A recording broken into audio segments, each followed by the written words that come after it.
YouTubers. Mike Martin's here with the Mike Martin's channel. I hope everyone's having a fantastic morning. Happy Friday to everybody. It is Friday morning and it is hot. Gonna get the construction company back into the house. Contractor's gonna be back and do more work. We're waiting on supplies to come in. We got the supplies in, so looks like we're gonna get some work done today and tomorrow. Pretty excited to show you guys the entrance and the bedroom and other rooms that we've been working on. Anyways, guys, I don't know if anyone's been paying attention to the price of oil this morning. Dipped big time, around 56, hovering around $56 a barrel. And I'm gonna buy in the next hour. I'm gonna kind of monitor it on the drop. I don't know if anyone's been paying attention to the price of gold. You know what's happening, guys? The world's gonna go on a gold standard right now. I don't think that. I'm my opinion. I'm not telling you what's going to happen, but I believe in my opinion of opinions, which means very little, is I think the world's going to start heading towards a gold standard. The Philippines, this morning, I was reading an article, is starting to buy gold because they don't trust the U.S. They don't trust the U.S. Dollar anymore, the petrodollar. They're not trusting it. So in return, you might see oil spike, because if you have to start purchasing oil in gold, guess what happens to the price of oil?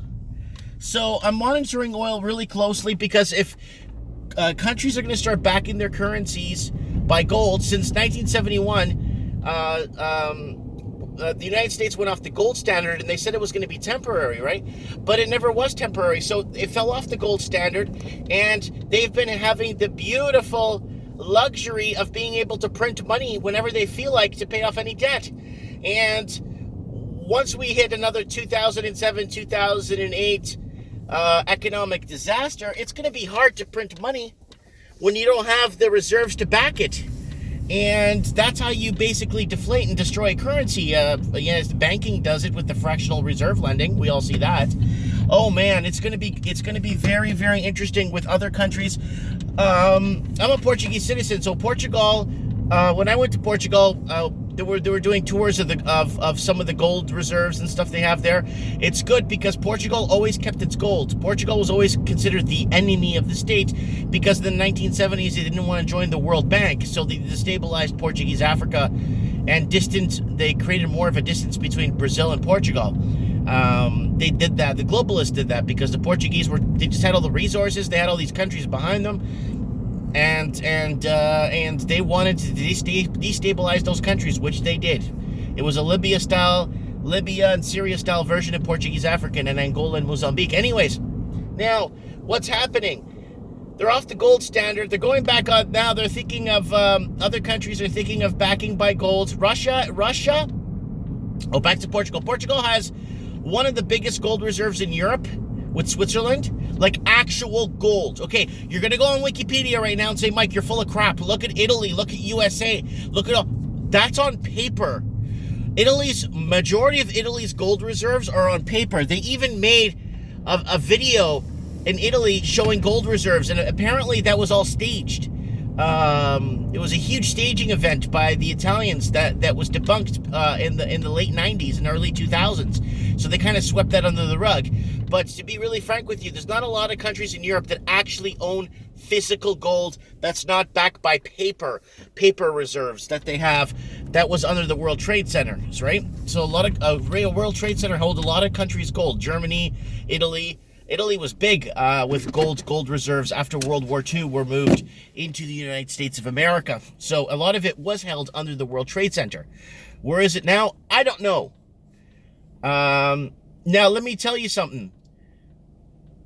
Not too many countries have gold in Europe, okay? So look into that yourself and do your research on that.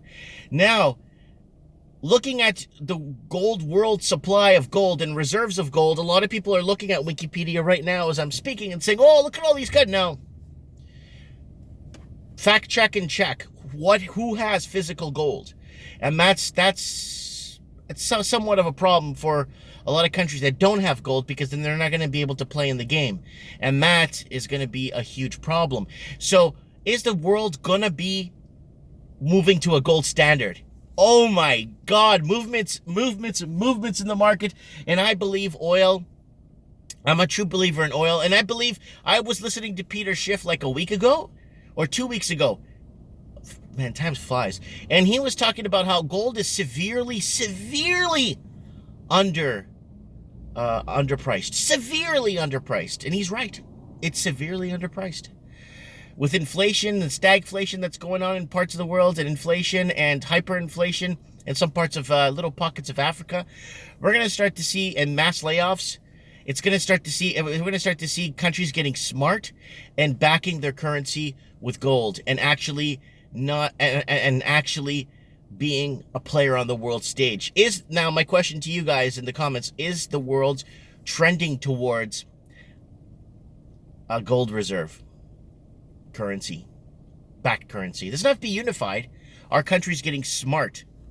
Our country's starting to read the writing on the walls. Let me know, comment below.